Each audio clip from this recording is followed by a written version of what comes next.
কুসুমপুর নামের একটা গ্রাম ছিল। সেই গ্রামে সুবল নামের একটা রাখাল ছেলে বাস করত। সুবল প্রতিদিন গরু নিয়ে নদীর পাড়ে গরু চড়াতে চলে যেত। আজকে তো আমি 10টা গরু নিয়ে এসেছি। গরুগুলোকে ভালো করে দেখাশোনা করতে হবে। গতকালকে যে আমার একটা গরু হারিয়ে গেল, ওই গরু খুঁজতে খুঁজতে আমার রাত পার হয়ে গেল। এই গরুগুলো নিয়ে পড়েছি মহা বিপদে। কোথায় যে যায়, এত ভালো করে রশি দিয়ে খুঁটি দিয়ে বেঁধে রাখি, তারপরও ছুটে চলে যায়। এই তাজা তাজা ঘাস খাইয়ে গরুগুলোকে এমন তরতাজা আর শক্তিশালী করেছি যে আমি গরুগুলোর সঙ্গে আর পারি না। কি করব? অন্য রাখালেরা তো গরুগুলোকে ঠিক মতো খাওয়ায় না, ওদের গরুগুলো দুর্বল থাকে, আর আমার গরুগুলো একদম মোটা তাজা সবল। কিন্তু তারপরও জমিদার মশাই আমাকে ঠিক মতো মাইনে দেয় না। ভালো একটা রাখাল পেয়েছে তো, তারপরও এই অবস্থা করে। আমি যখন চলে যাব তখন দেখব জমিদার মশাইয়ের এই গরুগুলো কে দেখাশোনা করে। এই সুবলের মর্ম তখন ঠিক বুঝতে পারবে। তখনই সুবল দেখে পানির মধ্যে একটা মেয়ে। আরে আরে, ওখানে ওই মেয়েটা কি করছে? মেয়েটা ডুবে যাচ্ছে না তো? পানির মধ্যে এমন নদীতে একটা মেয়ে! না না, আমার মেয়েটাকে কিভাবেই হোক বাঁচাতেই হবে। এই যে মেয়েটার মাথা দেখা যাচ্ছে, কিন্তু আমি মেয়েটাকে উঠাতে যাব, আমার গরুগুলো যদি চলে যায়। ধুর, ওসব চিন্তা পড়ে। এই যে মেয়ে, আমি আসছি তোমাকে বাঁচাতে, দাঁড়াও। সুবল কিছু না ভেবেই শীতের মধ্যে কনকনে ঠান্ডায় নদীতে ঝাঁপ দিল আর মেয়েটাকে উপরে তোলার চেষ্টা করলো। মেয়েটাকে সুবল যতই উপরে তোলার চেষ্টা করে, মেয়েটা ততই নদীর গভীরে যেতে থাকে। আর সুবল টানাটানি করার পর মেয়েটা বলল, কি হচ্ছে কি? আমাকে এভাবে টানাটানি করছো কেন? তুমি কি দুষ্ট লোক? তুমি আমাকে নিয়ে যেতে চাচ্ছ কেন? আমি দুষ্ট লোক হব কেন? আমি তো তোমাকে বাঁচাতে এসেছি মেয়ে। তুমি তো পানিতে ডুবে যাচ্ছ। আমি পানিতে ডুবে যাচ্ছি? পানিতেই আমি বাস করি, আমি পানিতে ডুবে যাব কোন দুঃখে? কি যাতা বলছো? মানুষ কখনো পানিতে বাস করতে পারে নাকি? তোমার সাঁতার কাটতে ইচ্ছে হচ্ছে, তো এমন ডুবে ডুবে সাঁতার কাটছিলে কেন? নিঃশ্বাস না নিয়ে? আমি অনেকক্ষণ ধরে খেয়াল করছি, তুমি এক ডুব দিয়ে অনেকক্ষণ পানির নিচে ছিলে, তাই তো আমি ভাবলাম যে তুমি হয়তো ডুবে যাচ্ছ। আমি তো তোমার উপকার করতে আসলাম, তোমাকে আমি নদীর ওপারে তোলার জন্য এসেছি। ঠিক আছে, সাঁতার কাটো। আরে মূর্খ ছেলে, আমি কোনো সাধারণ মানুষ নই, আমি হচ্ছে জলপরি। কি যাতা বলছো? আমি কি বোকা নাকি? জলপরি আবার হয়? আমি তোমার কথা একটুও বিশ্বাস করি না। আমার কথা বিশ্বাস করো না? এই দেখো। তখনই জলপরি তার লেজ দিয়ে সুবলকে একটা বাড়ি মারে। ও বাবা গো, আমার কোমরটাই ভেঙে দিচ্ছিল একটু হলে। যে তোমাকে বাজানোর জন্য এমন শীতের কনকনে পানিতে নেমে এসেছে, তাকেই তুমি এভাবে লেজ দিয়ে বাড়ি মারলে? অনেক ডেঞ্জারাস মেয়ে তো তুমি, বাপরে বাপ। তুমি তো ভারী মজার মানুষ। ঠিক আছে, আমার নাম হচ্ছে জলপরি সিন্ড্রেলা। তোমার নাম কি? আমার নাম সুবল। সুবল, আমি সবার উপকার করি, আর আমি হলাম জমিদার মশাইয়ের খাস রাখাল। 10টা গরু আমি পালতে পারি, হ্যাঁ।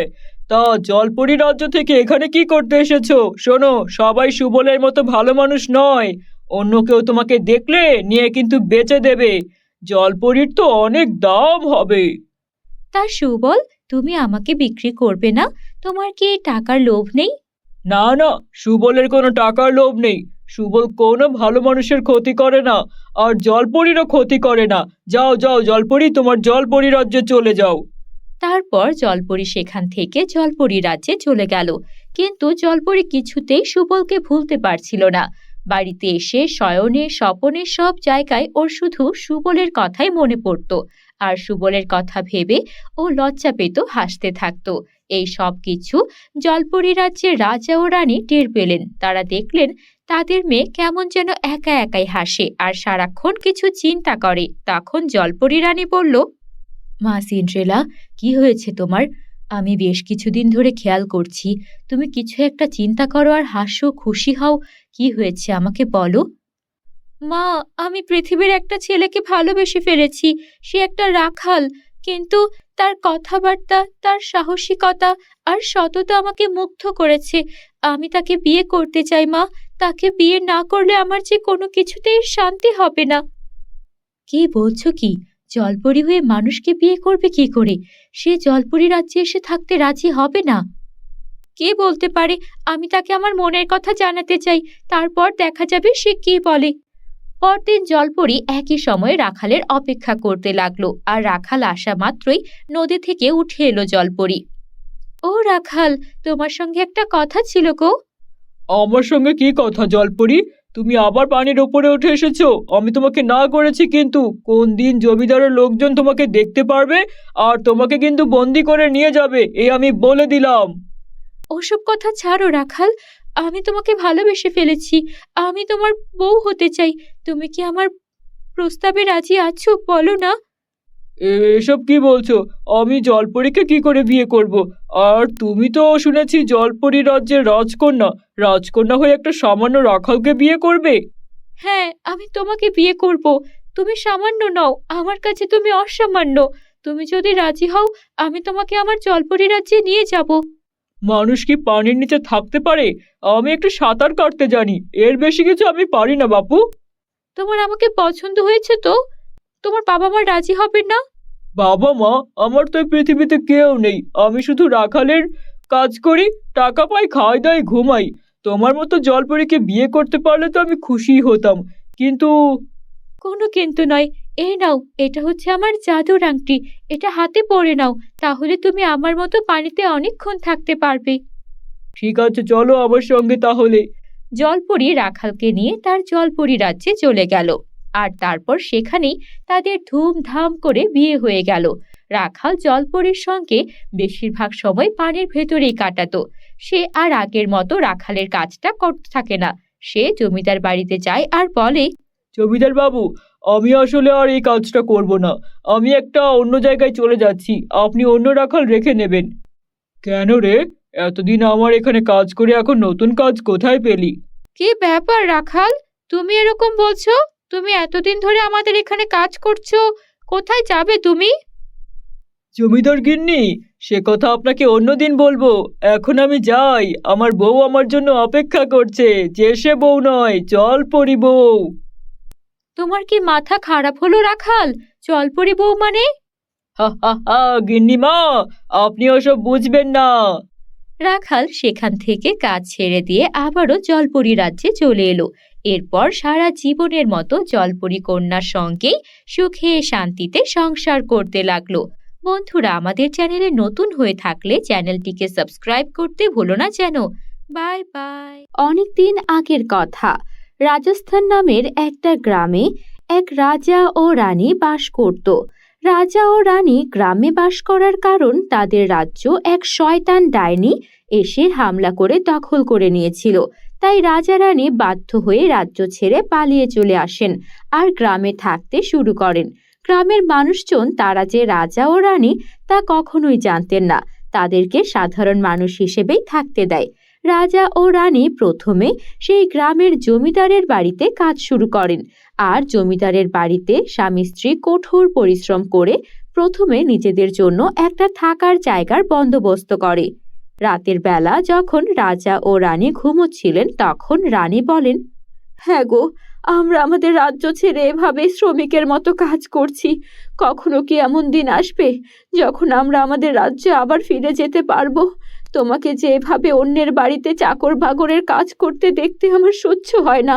তুমি একটা রাজ্যের রাজা, আর সে কিনা জমিদারের জুতো পরিষ্কার করছো।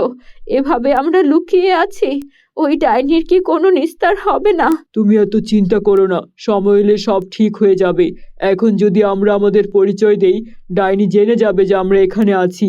তোমার গর্ভে আমাদের সন্তান যখন নিরাপদে এই পৃথিবীতে আসবে, তখন আমরা একটু স্বস্তি পাবো। কিন্তু তার আগে এখন আমি কোনোভাবেই তোমার কোনো ক্ষতি হতে দিতে পারবো না। আগে তোমার সন্তান পৃথিবীর আলো দেখবে, তারপর আমি আমার সৈন্য সাজাবো। আবারও আমি যুদ্ধ করে আমার রাজ্য ফেরত নেব, কিন্তু তার আগে আমাকে আত্মগোপন করে থাকতেই হবে। তুমি চিন্তা করো না রানী, আমি তোমাকে আবার আমার রাজপ্রাসাদে নিয়ে যাব। আমার সন্তানরা এই পৃথিবীর আলো দেখবেই দেখবে। রাজা ও রানী এভাবেই দিন কাটাচ্ছিল। 10 মাস 10 দিন পর রানী ফুটফুটে 2 কন্যা সন্তানের জন্ম দেন। তিনি তার 2 কন্যা সন্তানের নাম রাখেন রোজা ও রূপা। রোজা ও রূপা রাজা রানীর কোলেই বড় হতে থাকে। কিন্তু একদিন ডাইনি জানতে পেরে যায় যে রাজা ও রানী এই গ্রামে এসে লুকিয়ে আছে। ডাইনি বুঝতে পেরে যায় এদেরকে শেষ না করলে এরা আবারও রাজ্য দখল করার জন্য চলে আসতে পারে। তাই ডাইনি সেই গ্রামে হামলা করে।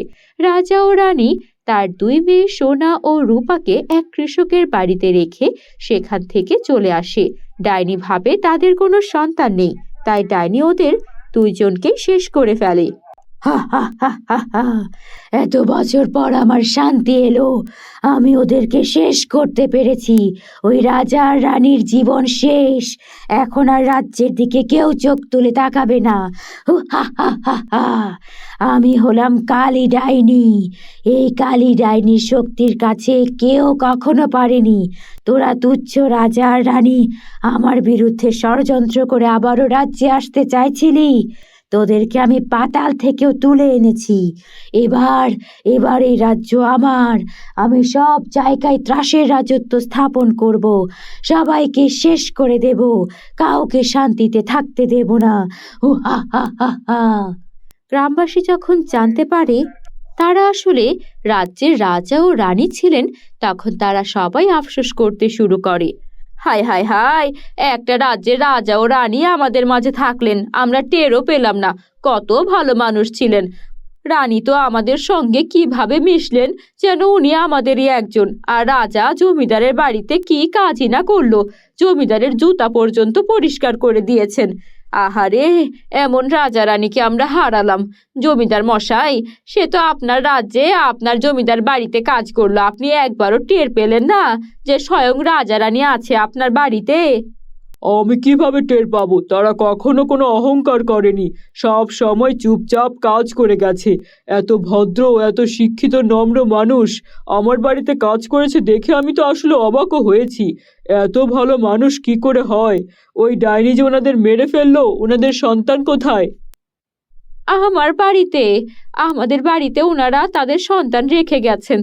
ওরা তো এখনো ছোট, ওদেরকে আমি মানুষ করব। জমিদার মশাই, আপনার যদি আপত্তি না থাকে, আমার কোনো সন্তান নেই। বেশ বেশ, তুমি তাহলে রাজা এবং রানীর দুই সন্তানকে বড় করতে থাকো। ওরা বড় হলে রাজ্যের ভার ওরাই ওদের কাঁধে নিয়ে নেবে। দেখবে একদিন সব ঠিক হয়ে যাবে। আর তোমার কিছু দরকার হলে আমাকে বলো, আমি তোমাকে সব কিছুর ব্যবস্থা করে দেব। রোজা ও রূপা সেই গ্রামেই বড় হতে থাকলো।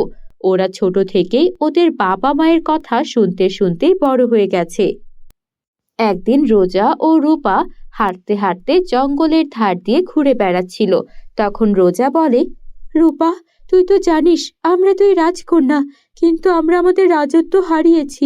যে কোনো মূল্যেই হোক আমাদের বাবা মায়ের শেষ ইচ্ছা আমাদের পূরণ করতেই হবে। তাদের ইচ্ছা ছিল আবারও রাজ্য ফিরে পাওয়া, আর ওই শয়তান ডাইনিকে ওই রাজ্য থেকে তাড়ানো। শুনেছি ওই ডাইনি রাজ্যের সবার উপর অনেক অত্যাচার করে। বাবা মায়ের ইচ্ছা আমাদের পূরণ করতেই হবে, কিন্তু আমরা এমন কি করব যা করলে ওই ডাইনি উচিত শিক্ষা পাবে? এমন কিছু তো করতেই হবে যেন ডাইনি আমাদেরকে কোনোভাবেই হারাতে না পারে। আমি শুনেছি এখান থেকে দূরে একটা উঁচু পাহাড় আছে, সেই পাহাড়ে এক জাদুর তান্ত্রিক বসবাস করেন। তিনি তন্ত্রবিদ্যা দিয়ে এমন এমন জিনিস তৈরি করেন যা দিয়ে মহাশক্তিশালী কাউকেও হারানো সম্ভব। চল আমরা বরং সেখানে যাই। কিন্তু শুনেছি সেখানে যাওয়া সহজ নয়। সেখানে সাপ, ভাল্লুক, ভয়ঙ্কর সিংহ সব আছে। সাধারণ মানুষ সেখানে পৌঁছাতে পারে না। হ্যাঁ, তো আমরা কি সাধারণ মানুষ নাকি? ভুলে যাস না আমরা দুই রাজকন্যা, অসম্ভবকে আমাদের সম্ভব করতেই হবে। রোজা ও রূপা মনের সাহস নিয়ে সেই পাহাড়ের চূড়ায় পৌঁছে গেল, আর তারপর সেই তান্ত্রিকের সঙ্গে দেখা করে তার থেকে জাদুর দুইটা নেল পলিশ নিল। এই জাদুর দুই নেল পলিশ যদি ওই ডাইনির হাতে কোনোভাবে তোরা লাগাতে পারিস, তাহলে ডাইনির সব শক্তি এই নেল পলিশে চলে আসবে। আর সেই শক্তিকে কাজে লাগিয়ে তোরা তোদের স্বার্থ হাসিল করতে পারবি। কিন্তু বিনিময়ে তোরা আমাকে কি দিবি? বিনিময়ে আপনার মতো একজন ভালো তান্ত্রিককে এই পাহাড়ে আর থাকতে দেব না। আপনাকে আমরা নিরাপত্তা দেব। আমাদের রাজ্যের বিশেষ একটা পদবি আপনি পাবেন। আমাদের রাজ্যের মন্ত্রীর পরেই আপনার জায়গা হবে, এ আমরা কথা দিচ্ছি। এই না হলে রাজকন্যার মতো কথা? ঠিক বলেছিস, আমার ওপর অনেক ভয়ঙ্কর দুষ্ট তান্ত্রিক জাদুকররা হামলা করতে চায় আমার জাদুবিদ্যার জন্য। তোরা আমাকে নিরাপত্তা দিলে বেশ ভালোই হবে। ঠিক আছে, তোদের জন্য শুভ কামনা রইল। ওরা দুই রাজকন্যা সাধারণ দুই নীল পলিশওয়ালি সেজে রাজ্যে প্রবেশ করে আর ডাইনির সঙ্গে দেখা করতে যায়। আপনাকে একটা কথা বলতে চাই ডাইনি, আপনি দেখতে এমনিতে অনেক সুন্দর। যদি আমাদের এই বিশেষ নেল পলিশ আপনার হাতে লাগান তাহলে আপনাকে দেখতে আরো বেশি সুন্দর লাগবে। বিনিময়ে আমাদের 10টা মোহর দিলেই হবে। ডাইনির সুন্দর হওয়ার অনেক ইচ্ছা ছিল, তাই সে সুন্দর হওয়ার লোভে পা দেয় আর সেই নেল পলিশ হাতে লাগিয়ে নেয়। সঙ্গে সঙ্গে সেই দুই নেল পলিশ জাদুর শক্তিতে সম্পন্ন হয়ে যায়। ডাইনির সব শক্তি সেই জাদুর সোনা ও রূপার নেল পলিশে চলে আসে।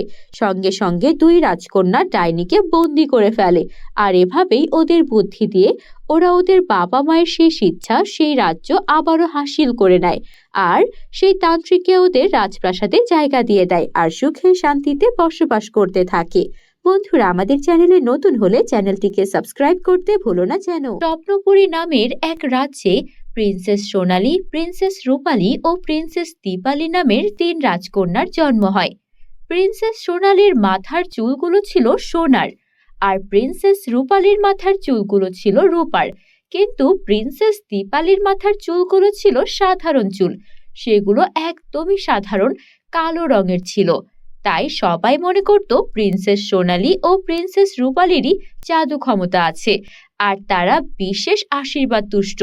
অন্যদিকে দীপালি একটা সাধারণ প্রিন্সেস, তার কোনো জাদু ক্ষমতা নেই। সে খুবই সাধারণ একটা মানুষদের মতোই রাজকন্যা। এইসব ভেবে প্রিন্সেস দীপালিকে কেউ কেমন কোনো রকম পাত্তা দিত না। সবাই ভালো ভালো খাবার, ভালো ভালো পোশাক সবকিছু এনে উপহার দিত প্রিন্সেস সোনালী ও প্রিন্সেস রূপালীকে। আর দীপালি সব সময় দাসদাসীদের সঙ্গেই চলাফেরা করত। তাকে না কোনো যুদ্ধবিদ্যা শেখানো হতো, না ঠিকমতো কোনো পরিচর্যা করা হতো। তাকে সৌন্দর্য বা রূপচর্চারও কোনো সুযোগ দেওয়া হতো না। সে সাধারণ একটা রাজপরিবারের মেয়ের মতোই জায়গায় জায়গায় বসে থাকতো। কিন্তু প্রিন্সেস দীপালি হার মানেনি। সে নিজের যোগ্যতায় নিজের চেষ্টায় পড়াশোনা চালিয়ে যায়। সে রাজ্যের পুরনো সৈন্যদের কাছে গিয়ে যুদ্ধবিদ্যা শেখে। সে রাজ্যের পুরনো বিদ্বানদের কাছে গিয়ে পড়ালেখা শেখে। সে নিজের চেষ্টায় নিজেকে যোগ্য করে তুলছিল। অন্যদিকে প্রিন্সেস সোনালী ও প্রিন্সেস রূপালী বাবা মা মন্ত্রী সবার আদর পেয়ে একদম বাদর হয়ে যাচ্ছিল। তারা ঠিকমতো পড়াশোনাও করতো না, রূপচর্চাও করতো না, আর যুদ্ধবিদ্যায় তাদের মনই ছিল না। তারা সব সময় তাদের সোনা ও রূপার চুলের অহংকার করত। এভাবেই দেখতে দেখতে 18 বছর পূরণ হয়ে যাওয়ার পর তাদের জন্য পাত্র দেখা শুরু করা হলো। বন্ধুরা, তোমরা যারা যারা গল্পটি দেখছো তোমাদের নাম কমেন্টে ঝটপট লিখে ফেলো। আমরা নেক্সট গল্প তোমাদের নাম দিয়ে বানাবো। প্রিন্সেস রূপালী ও প্রিন্সেস সোনালীর জন্য বড় বড় 2 রাজ্যের রাজপুত্র এলো। আর তারা প্রথম দেখাতেই প্রিন্সেস সোনালী ও প্রিন্সেস রূপালীকে বিয়ে করে নিয়ে গেল। অন্যদিকে দীপালির জন্য কোনো রাজপুত্রই অপেক্ষা করলো না। রাজা পুরো রাজ্যে এলান করলেও কেউ কালো চুলের রাজকুমারীকে বিয়ে করতে রাজি হলো না। অবশেষে এক রাখাল ছেলে এলো রাজ্যে। সে এসে বলল সে দীপালিকে বিয়ে করতে চায়। রাখালের এত বড় সাহস দেখে সবাই অবাক হয়ে গেল। কিন্তু রাজা ও রানী মোটেও অবাক হলো না। রাজা রানী ঘোষণা করলেন, তোমরা সবাই অবাক কেন হচ্ছ? আমি তো বলেছিলাম আমার 3 রাজকন্যার বিয়ে আমি এই সভাতেই দেব, সে যেমন ছেলেই হোক। এখন আমি আমার দীপালির জন্য ভালো রাজপুত্র পাচ্ছি না, তাই বলে কি দীপালিকে আমার বাড়িতে রেখে দেব? আমার একটা রাজ্যের নিয়ম আছে, আমাকে আমার 3 রাজকন্যারই আজকেই বিয়ে দিতে হবে। আর আমাদের রাজকন্যা দীপালি তো সাধারণ একটা প্রিন্সেস, তার তো কোনো ক্ষমতা নেই, কোনো রাজকুমার তাকে নেবেই বা কেন? ঠিক আছে রাখাল, তোমার সঙ্গেই প্রিন্সেস দীপালির বিয়ে হবে। রাখাল প্রিন্সেস দীপালিকে বিয়ে করে নিয়ে গেল। এদিকে প্রিন্সেস সোনালী ও প্রিন্সেস রূপালী তাদের শ্বশুর বাড়িতে গিয়ে সেখানে পড়ল বিপদে। কেননা সেই রাজ্যের সবাই তাদের মাথার চুল দেখার জন্য যেমন ভিড় করতে শুরু করলো, তেমনি তাদের স্বামীরা প্রতিদিন তাদের মাথা ন্যাড়া করে যতটুকু সোনা পেত সবটাই নিয়ে যেত। ন্যাড়া মাথা নিয়ে ওরা কারোর সামনে বের হতেও লজ্জা পেত। অন্যদিকে প্রিন্সেস দীপালিকে নিয়ে গিয়ে রাখাল তার বাড়িতে তারা দুজন মিলে সুখের সংসার করতে শুরু করেছে। প্রিন্সেস দীপালি তার স্বামীর সঙ্গে গরুগুলোর জন্য ঘাস কেটে আনে, তার স্বামীর চাষাবাদে সাহায্য করে। তারা দুইজন মিলে দুই বেলা যা খায় তাতেই তৃপ্ত থাকে। তাদের ঘরে কোনো সুখের অভাব ছিল না। অন্যদিকে প্রিন্সেস সোনালী আর রূপালী তাদের স্বামীদের অত্যাচারে অতিষ্ঠ হয়ে গিয়েছিল। এইভাবেই 1 বছর পূর্ণ হয়ে গেল। রাজা ও রানীর বিবাহ বার্ষিকীতে তার 3 মেয়েকেই দাওয়াত দেওয়া হলো। প্রিন্সেস সোনালী ও প্রিন্সেস রূপালী তাদের বাবা মায়ের বিবাহ বার্ষিকীতেও আসতে রাজি হলো না। শুধু চলে এলো প্রিন্সেস দীপালি। বাবা মা, তোমরা কেমন আছো? তোমাদেরকে কতদিন দেখিনি। তোমাদের দাওয়াত পেয়ে তাই চলে এলাম। সোনালী আর রূপালী কোথায়? ওদেরকে তো দেখছি না। মারে, ওরা তো আসলো না। আমি তো ওদেরকে রাজ্যের বড় বড় 2 রাজপুত্রের কাছে বিয়ে দিয়েছি, কিন্তু তারপর ওরা বাবা মাকে ভুলে গেল। হয়তো ওরা অনেক সুখে আছে তাই আসতে পারছে না। না না, আমার তো মনে হচ্ছে এমনটা নয়। আমরা 3 বোন সবসময় তোমাদের বিবাহ বার্ষিকীতে একসঙ্গে উদযাপন করেছি। এমন তো হওয়ার কথা নয়।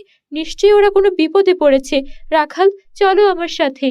তারপর প্রিন্সেস দীপালি তার 2 বোনকে উদ্ধারের জন্য রাজ্যে পৌঁছে গেল।